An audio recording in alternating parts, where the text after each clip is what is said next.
this question of indoctrination and the question you asked of literal stuff, even that we have 5 senses, like what is that? This is some assumed thing that we have 5 senses.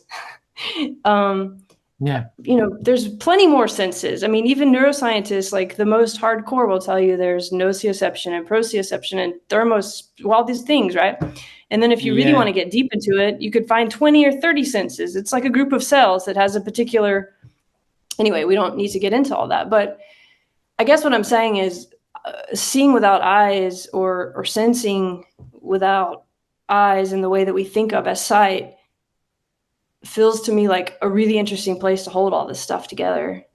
And it grounds it despite being so weird. And again, 5 senses is the green traffic light, and then there are more, and the mantises look at these and look at this animal. This is this is the interesting but kind of orange traffic light, so you can still cross and you won't get a fine. But then if you say no, and there's more, there's likely other means, and maybe, and that's the weird thing. That's the spooky thing, and that maybe there's not even a channel. Like it really goes at the basics. Let me explain this a little bit. So now it's the anniversary, because I take anniversaries as excuses, as in family life, to go for dinner, So now it's the 50th anniversary of this paper published in Nature in 1974. It was the 18th of October, which is the birthday of Bergson, by the way, the 18th of October of 50 years ago. And this paper is by Tarkan Pudov, and in it it's remarkable because it's published in Nature. I mean, one should analyze how the editor let it in and so on. And there's a soap opera behind about the new scientist journalist kind of going to the lab where this was done and then scooping them, publishing a new scientist piece the day before the article came. So all of these things also could be used to write novels and fiction. But the point is that there are these talented people who can allegedly perceive information, and that's how we say about objects that are distantly in space and even in time, which is even weirder. They haven't happened sometimes, and they can show they can do it. I mean, you need to do the statistics, and it's not an easy thing to ask on demand. Anyways, it's another long story. Now, maybe even the idea of messenger and receiver and message and medium, maybe that also needs to be revised. I mean, to me, that's kind of true theoretical work, is to do what physicists did 100 years ago, which was kind of a craziness. Like, say, things don't add up. Well, why don't we imagine there's an antiparticle and of 3 flavors and with symmetry here, symmetry there. Of course, they weren't flippant about it.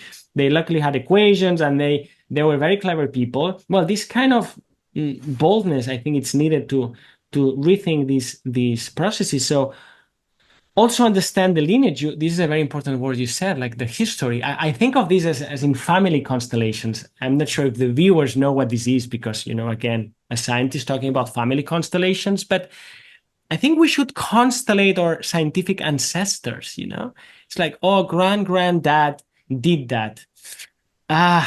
Wasn't a good thing to do, but you see, I honor what you did, but I don't need to carry that anymore. And so to understand where we're coming from, and part of this obsession with mechanism and with the senses is that we are really unable, and that goes back to Evie's first question, actually. What is perception, right? And if perception can only be like this billiard ball hitting kind of a cartoon drawing kind of lock that then closes and does the whole mechanism, if that's the only way, then of course these phenomena are impossible and unthinkable, and they just produce these allergic reactions in our Puritan intellects. It's like, this, just thinking about this contaminates, because it's like Windows 95 crashing. It's like, we should upgrade this because it crashes so often, right? Now, so you mean people can't possibly see without eyes? No. It's no. I mean that people cannot even entertain the idea that people can see without their eyes. That's even more fascinating than like the impossible. As I'm saying this, and maybe it's true. It's too much of a spiral here. It's not so much. It's not only the phenomenon itself. It's like, I do phenomenology. Let's put it this way, Andrea. I do phenomenology. It's like what it is like to be one of these dogmatic skeptics. How does it feel like? I wonder. Well, it feels like that. It feels like it's like you're showing dots on straight lines to somebody who doesn't know what music is, and you're even singing the melody. It's like it's unthinkable because the whole operating system and doesn't allow for anything that's not mediated by impact. And that's where materialism comes in, and that's why this idea of matter as these regions of exclusion, and the only way this piece of matter cares about this one, and that's Whitehead's critique, right, of simple location. It's Yeah. they need to come together and just bang into each other, but through prehensions a la Whitehead, and this is technical, Yeah. and Bergson makes it more poetic as perception as virtual action.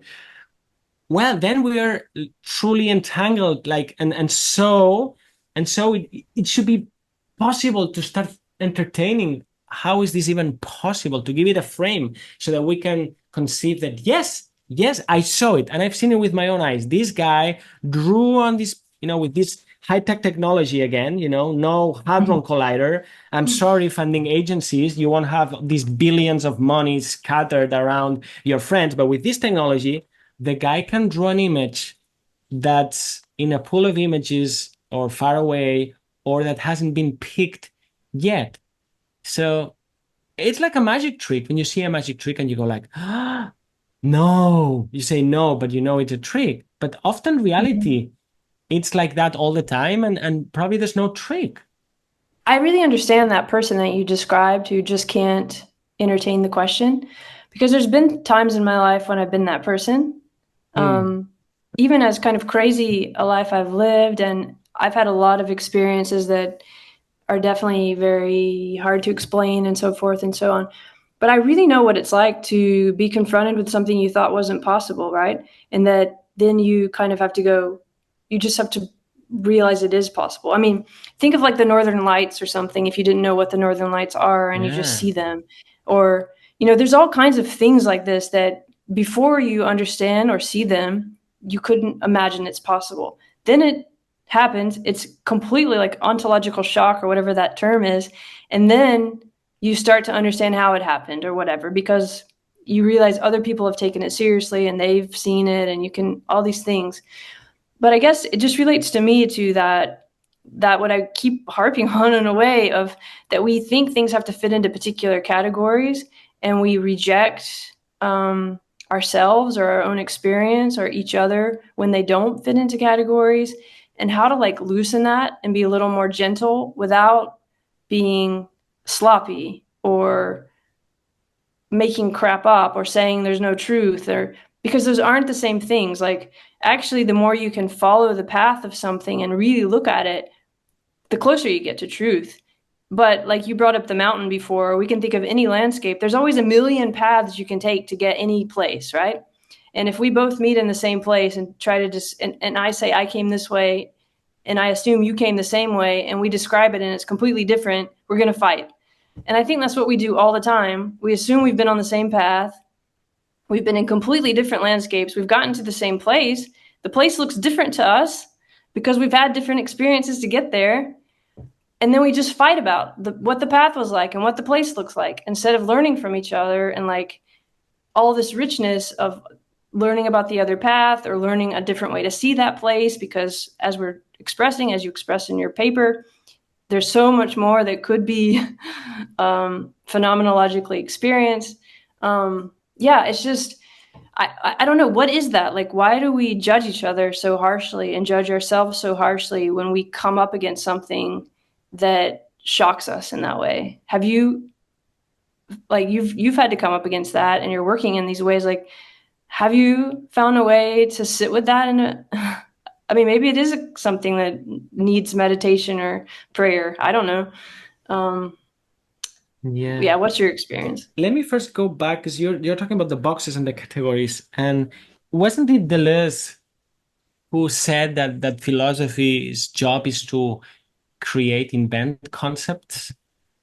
I don't know. I've read Deleuze. I have some stuff, but I can't say. So I like this idea of a philosopher as a craftsman, right? Somebody who's Bergson uses this other metaphor, like a tailored suit as opposed to a pret-a-porter, right? It's like, well, maybe we need to craft new. I mean, I'm not against boxes. Like, if I didn't have, we need boxes, we need categories, we need things to put into place, ideas and phenomena. But perhaps we need to build new ones. Just build new ones that fit the in that case will be the human wearing them. I often do this. This is kind of my little online experiment. Like some data are like this, like kind of a rectangular thing, and then you just buy the rectangular frame and then you post it, and that's your data. But some of this data looks like this, and then you repeat the experiment and it looks like this. All right. And then you can do stats and you can do statistics and you can just, press it and it's still not there. And then, okay, what do we do with this? We need another frame, another concept, So that's why theory is so important. Theory, it's not some sort of accessory furniture in the house of science, right? So then crafting new concepts that then maybe can be turned into theories and hopefully be mathematized and testable and falsifiable and so on, and to rethink perception. And so I speak about the collecting the data, which is the pieces of paper, making frames, and then also posting them like the pins so that we can talk about them and not be stigmatized, right? But you were asking why. I mean, I think it's human nature. Probably it's fear. And Whitehead has this other quote that's so beautiful in Process and Reality, which is a book that's not famous for being understandable. But the quote says something like, "We are terrified. We crave for novelty," he says, "but we're terrified at the loss of the past," or something like this, or the familiar. So it's like, it goes back to the familiar. And my therapist speaks a lot about this, the familiar, family, right? Because the familiar is what's close, what we're used to, and so on, like these ideas. And when we get out of the familiar, you see, it's like, well, this is not familiar. You only need to travel. It's like, well, these people eat weird things and they do it with their hands and they do it in strange ways. It's like, so if you're in tourist mode, well, some people go and eat Burger King even when they're in Japan. But if you're in tourist mode, maybe it's just a few days and I'm back to familiar. But if you smell that maybe it's irreversible, right? Like if aliens landed tomorrow, right? There's something irreversible in our frames. It's like we cannot pretend we're not alone anymore, right? If extrasensory perception was demonstrated tomorrow, and it doesn't work like this because there's no one experiment, right? The universe there's no turning back. Like the universe is not how we think it was, and I can see how this is terrifying to some people. This can be terrifying, and that's where the reaction comes, right? When you're afraid as a bodily creature, you fight, you flee, or you freeze. It can be lonely too, don't you think? That, I mean, in a way, to realize how many different ways there are or different perspectives there are. I don't know, sometimes it can feel better to just think you're all on the same path and you're all part of the same group. I mean, I'm thinking more of my personal life, because one way I understood this early on was we had to move a lot when I was a kid. So, you're in one environment and then you're literally sort of the alien in the next environment, and everything's alien to you. And everything that was familiar or cool in one place is like not in the next, and you have to learn all that and adjust. And you just, as a kid, realize, okay, there's not one world and one right and one wrong and one cool and one uncool. And you just have to deal with it. And there's something kind of lonely about it, because you're like in that new world and everyone thinks it's the whole world and it's not. Yes. Yeah. This is a key word, alien. Be a uncomfortable place. It's uncomfortable. Alien is a key word here, because alien means extraterrestrial, but alien means immigrant sometimes, and so something you're not used to. And what kind of emotions do these evoke in us? Well, often fear and pushing it away. Back to perception and affordances, of course, the idea of affordance. And I think this is fantastic, the idea of affordance. I think electrons are affordances as well, you see? Because it's like, what's an electron? It's not like this red ping pong ball that's so small, right? It's something that's in intro. So here I'm a little bit of an inactive, again, back as an activist, because it's in all this coupling it's co-constructive. But now when it comes to affordances, there's another side of affordances that I learned by working with magicians, right? Before I started to suspect that real magic can be real, because most of the illusionists are most of the scientists, like they are convinced that real magic is fake, and that the fake magic is the real one. But when I was working with illusionists to study cognition and perception and so on, these professional magicians, I realized there's this moment. I wasn't a fan of magic, but when they were doing these tricks in front of me, there is this moment, and it phenomenologically it could be done. I don't know if somebody has studied this. There's this very brief moment in a magic trick where before you jump in with whatever reaction you have to the surprise, to the impossible, the sense of it's a sense of the impossible, right?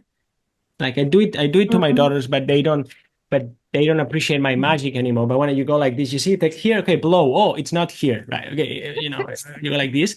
That's pretty good. That's very good, Àlex. It's not good. I felt a little bit. Yes. All right. So then you have a moment when where the hand opens. It's like it's not an abyss. No, it's like a void. For a moment, there's something there that it's not right in its place. I don't know, Andrea, if you're a runner. I run through the mountain, and sometimes it's like you put your foot and you realize, oh no, right? And there's a moment where you're not sure where you're going to land. So in that moment, then right afterward, you start working on your affordance, and this can mean what did I perceive, but also how do I explain it rationally? Or some people don't want to explain it rationally, just enjoy it.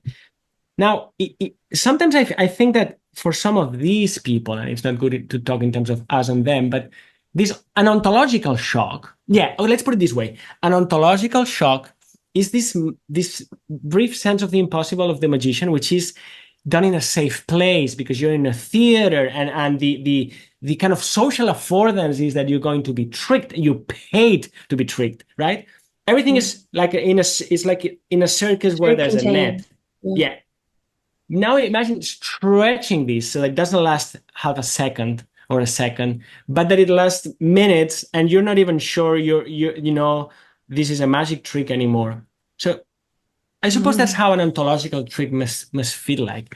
And it's freaking scary, right? Yeah, you described that very well. That's a very good way to describe it, because when you start to think, oh, it's not a magic trick, that's exactly the feeling where everything is, and also that where you've come down in a different place with your usual habits or bodily way of running, or it is that, and you either sit with it and learn how to do it in whatever way you're going to do that, and it becomes something like a new landscape to explore, or you kind of don't want it, or you run away, right? Or you pretend like it's not there, or we're not so brave, as Whitehead said.